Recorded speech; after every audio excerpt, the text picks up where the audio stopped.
हम सब प्रतिदिन महर्षि वाल्मीकि जी द्वारा रचित रामायण का स्वाध्याय करते हैं। आज बाल कांड के द्वितीय सर्ग का स्वाध्याय हम कर रहे हैं। हम सब ने पिछले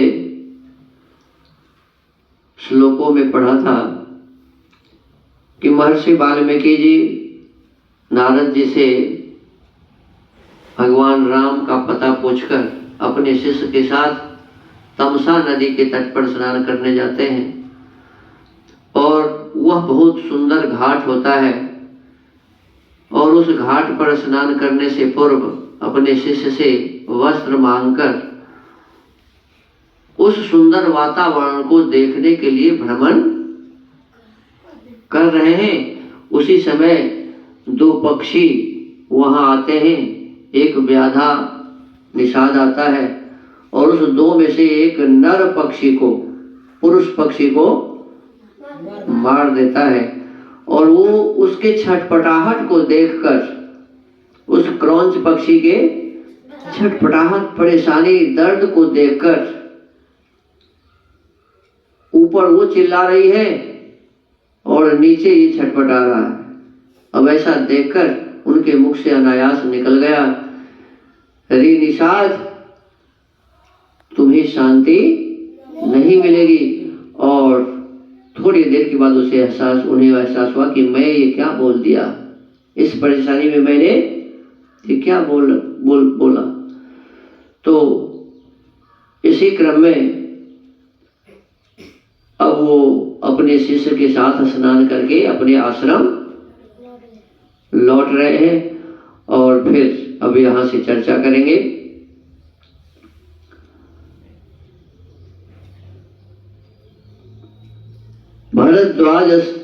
भरद्वाजस्ततः शिष्यो विनीतः सुतवान् गुरोः कलशं पूर्णमादाय पृष्ठतोऽनुजगामः। फिर उनका विनीत एवं शास्त्रज्ञ शिष्य भरद्वाज भी वह जल से भरा हुआ कलश लेकर गुरु जी के पीछे पीछे चला।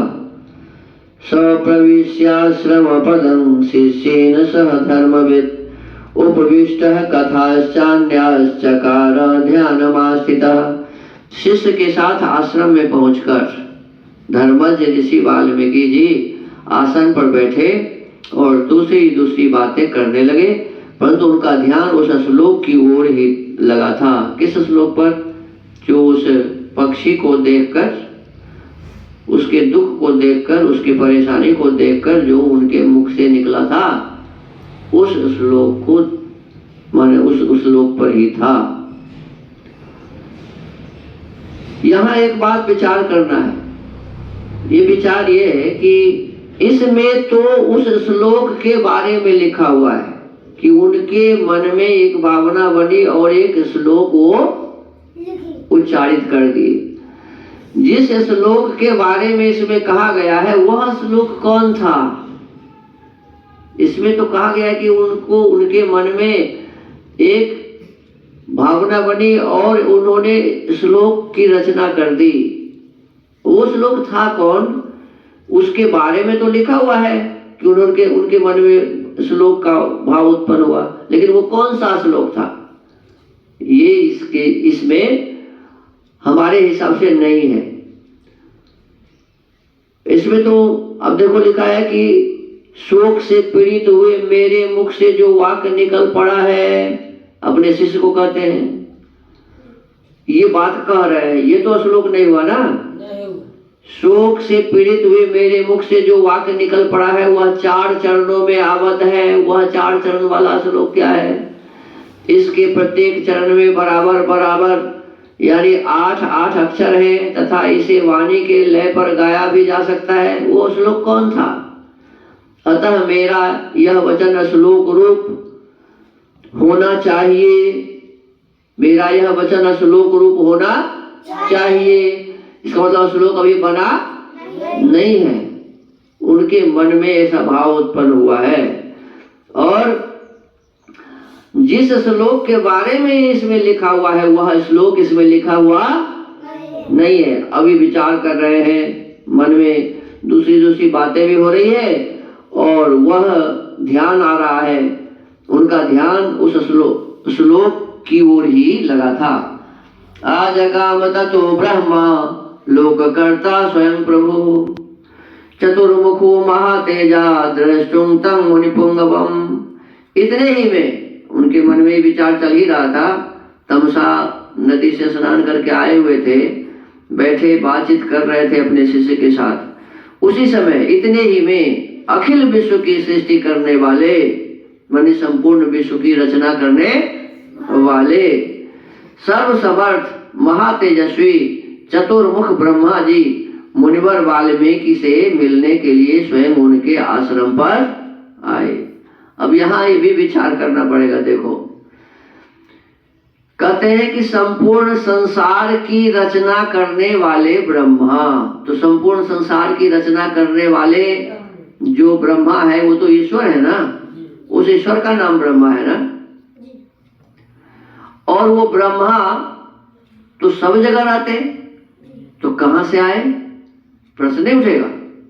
इसमें लिखा है कि चतुर्मुख ब्रह्मा जो सब संसार की रचना करने वाले हैं, सब विश्व की सृष्टि करने वाले हैं, वो वाल्मीकि जी के पास आए। तो सब जगह रहने वाला परमात्मा कहां से आएंगे? यहाँ तो ब्रह्मा का मतलब ईश्वर, जिस ब्रह्मा की चर्चा कर रहे हैं, अखिल विश्व को बनाने वाला, सृष्टि को बनाने वाला कौन है? ईश्वर है। तो इसका तो मतलब हुआ कि ईश्वर उनके पास आए। इसका मतलब क्या हो जाएगा? ईश्वर इनके पास, क्या पहले से ईश्वर उनके पास नहीं थे क्या? प्रश्न होगा कि नहीं होगा? अरे ईश्वर तो सर्वव्यापक है। ईश्वर क्या है? सर्वव्यापक है। तो सर्वव्यापक ईश्वर वाल्मीकि जी के आत्मा में, वाल्मीकि जी के शरीर में, वाल्मीकि जी के उस आश्रम में पहले से नहीं थे क्या? जब जो नहीं रहता है वो आता है ना। तो इसका मतलब है कि ब्रह्मा नाम का कोई व्यक्ति उनके पास आए, जो बहुत बड़े विद्वान रहे होंगे। क्या रहे होंगे? ब्रह्मा आदमी का नाम हो सकता है ना जी। तो ब्रह्मा नाम की कोई व्यक्ति उनके पास आए, जो उनसे भी बड़े विद्वान थे, ऐसा इसका अर्थ लगाया जा सकता है। लेकिन वह ब्रह्मा, वह व्यक्ति संपूर्ण विश्व की सृष्टि नहीं कर सकता। कोई भी ब्रह्मा नाम का व्यक्ति जो वाल्मीकि जी के पास आए, वो सृष्टि का निर्माण कर सकते हैं क्या? नहीं कर सकते हैं। तो ये अतिशयोक्ति वाली बात है। तो सीधा हम इसका मतलब ये समझे कि ब्रह्मा नाम का कोई व्यक्ति इनके पास आए। इतने ही में अखिल विश्व की सृष्टि करने वाले सर्वसमर्थ महातेजस्वी चतुर्मुख, अब देखो चतुर्मुख भी लिखा हुआ है। अच्छा, किसी आदमी का चार मुख हो सकता है? चार मुख होगा तो किस मुंह सोएगा? इधर सोएगा तो नाक दबेगा, इधर सोएगा तो नाक दबेगा, इधर सोएगा तो नाक दबेगा कि नहीं? तो चतुर्मुख तो व्यक्ति होता ही नहीं है। यहाँ चतुर्मुख का मतलब ये है कि जिनकी विद्या चारों दिशाओं में चलती थी, जिनको चारों वेदों का ज्ञान था, जिनको, ऐसे ही रावण को दशानन कहते हैं। रावण को क्या कहते हैं? तो 10 मुख थोड़े किसी को होता है? आदमी को 10 मुख होगा क्या? किसी को भी 10 मुख नहीं होता है। रावण 4 वेद और 6 शास्त्रों का विद्वान था, इसीलिए उसे क्या कहा जाता था? दशानन। और ब्रह्मा कौन होते हैं? जिनको चारों वेद कंठाग्र होते हैं, जिनको चारों वेद साक्षात होते हैं, जो चारों वेदों का ज्ञान रखते हैं, इसीलिए उनका नाम क्या है जी? तो कोई चारों वेद का ज्ञान रखने वाला व्यक्ति वाल्मीकि जी के पास आए, उनका नाम ब्रह्मा था। इसका ये अर्थ हम निकालेंगे। चतुर्मुख ब्रह्मा जी मुनिवर वाल्मीकि से मिलने के लिए स्वयं उनके आश्रम पर आए। अच्छा, एक बात फिर यहाँ सोचो, यहाँ लिखा है कि चतुर्मुख ब्रह्मा जी मुनिवर वाल्मीकि जी से मिलने आए। तो वाल्मीकि जी यदि लिखेंगे तो ये कहेंगे कि वाल्मीकि जी से मिलने आए।